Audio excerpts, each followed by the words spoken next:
After several tumultuous days of protests and sporadic violence, the 10 p.m. curfew in Baltimore has been lifted. But what does that mean for the city? Right now, I'm very confident. What we saw over the past few days is not just the resiliency of our city, but also our communities coming together. We want to heal our city. I heard your call for no justice, no peace.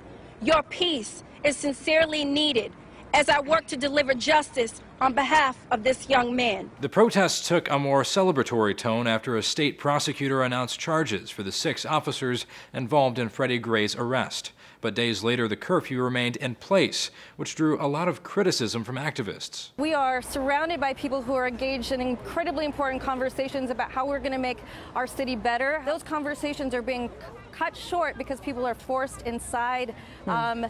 Sort of in the absence of any real need for that. Multiple media outlets characterized Saturday's protests as largely peaceful, but several arrests were still made, most of them for curfew violations. The 3,000 National Guard troops deployed after the governor declared a state of emergency will soon leave the city, and so the nearly 1,000 state troopers and other law enforcement officials called in to help manage the protests. But Baltimore still has a lot of recovering to do from the violence and looting early last week. It's going to take a little while for us to get totally back to normal, but I think lifting the curfew is a good idea. Maryland Governor Larry Hogan said 200 businesses were destroyed on Monday alone, and many of those lacked insurance. The curfew also impacted more than a few bottom lines. Many businesses had to close early, resulting in lost wages for workers. Much of the focus will now shift to the trial proceedings for the 6 officers charged in the incident, which will take several months. For Newsiam's Zach Toombs.